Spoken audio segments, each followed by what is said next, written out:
Consacré aux artistes musiciens qui acceptent comme ça de nous visiter. Et pour ce dimanche, nous avons le plaisir de recevoir sur notre plateau le frère Joseph Moutoualé, qui en tout cas nous honore en ce dimanche exceptionnel. Alors parce que Corona exige que nous puissions désinfecter, permettez frère Joseph, aussi les mains, hein? Voilà. Bonjour, shalom. Comment vous allez? Ça va, la santé? Oui, la santé, ça va, Dieu nous fait grâce, on tient. Mais apparemment, vous êtes dans la fièvre de la célébration au-delà du voile. Exactement comme d'habitude, mais parce que la grâce de Dieu est avec nous, ça va. Ça va. Oui. En tout cas, et le groupe Gaës? Oui, Gaës se porte très bien, Gaës se porte à merveille. D'ailleurs, il y a les bonnes choses qui sont en train de venir. D'ici peu, nous allons déjà lancer quelques vidéos de notre live, de notre concert Jésus d'abord, qui seront disponibles sur notre chaîne YouTube. Mais il y a de ces personnes, quand on vous voit en solo comme ça, il y a de ces personnes qui croient que vous êtes rebellés d'Angloire. Non, même pas. Donc, c'est très loin de là. C'est comme ça que vous voyez même sur l'affiche, le frère d'Angloire revient. Donc, nous serons avec lui déjà. Les quatre, nous serons avec lui ensemble, nous allons célébrer ensemble. Alors, parlons de la célébration. Adorer au-delà du voile. C'est quoi? Qu'est-ce que vous avez voulu dire à travers d'abord le titre, avant peut-être d'entrer dans la quintessence?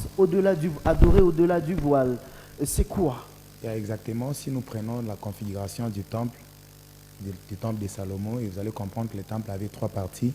Il y a une partie qu'on appelait les parvis, où tous les peuples avaient accès. Justement. Il y a une deuxième partie qu'on appelait les lieux saints. Et dans cette partie, c'était seulement les sacrificateurs, les fils d'Aaron, qui avaient accès à entrer dans les lieux saints. Et dans les lieux très saints, c'est-à-dire, c'était les lieux qui étaient considérés comme les lieux où il était la présence de Dieu, parce que c'est là qu'il y avait l'arche de la présence de Dieu. Alors dans ces lieux-là, c'était au-delà du voile, parce qu'il y avait un voile qui séparait les lieux saints du lieu très saint. Alors ces lieux, et il y a une seule personne ou une personne seulement, les souverains sacrificateurs, qui avaient accès à entrer dans le Saint des Saints. Et cette fois-là, c'était une fois par an. Mais lorsque Christ est venu nous sauver, lorsque Christ est mort à la croix, lorsque vous lisez dans Matthieu 27, vous allez voir que lorsque Christ a rendu l'âme, le voile du temple s'est déchiré du haut vers le bas et l'accès dans le Saint des Saints est devenu possible, l'accès est devenu libre pour nous tous. Alors là où les sacrificateurs entraient une seule fois, mais nous, à cause de l'œuvre de la croix, à cause du travail que l'agneau a accompli à la croix de Golgotha, nous avons l'accès d'entrer dans le Saint des Saints, pas comme eux entrer une fois l'an, mais nous, à chaque moment, nous pouvons entrer là. Alors si nous parlons d'adorer au-delà du voile, c'est pour montrer aux gens que si nous avons accès, les privilèges d'entrer dans la sainte présence de Dieu, c'est qu'il y a un prix qui a été payé. Donc nous voulons faire un culte à l'honneur de l'agneau qui nous a ouvert les portes jusqu'à devant les trônes de la majesté de notre Dieu. Amen.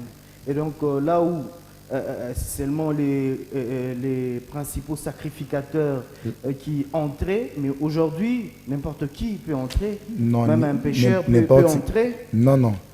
Tout le monde peut entrer, n'importe qui peut entrer. Je dis non, parce que c'est seulement ceux-là qui ont cru en l'œuvre que Christ a accompli à la croix. La Bible est en train de dire nous sommes sauvés par grâce au moyen de la foi. Donc la foi dont il est question, c'est de croire en l'œuvre que Christ a accompli à la croix.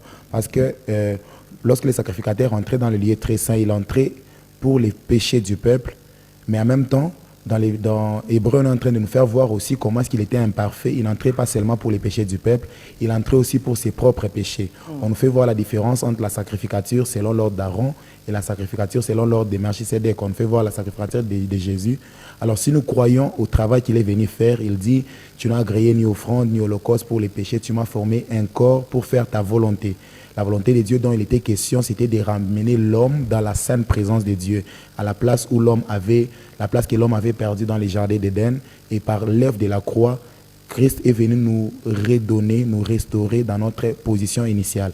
Alors pour avoir accès dans le Saint des Saints, il faut que nous puissions croire en l'œuvre que Christ a accomplie à la croix de Golgotha.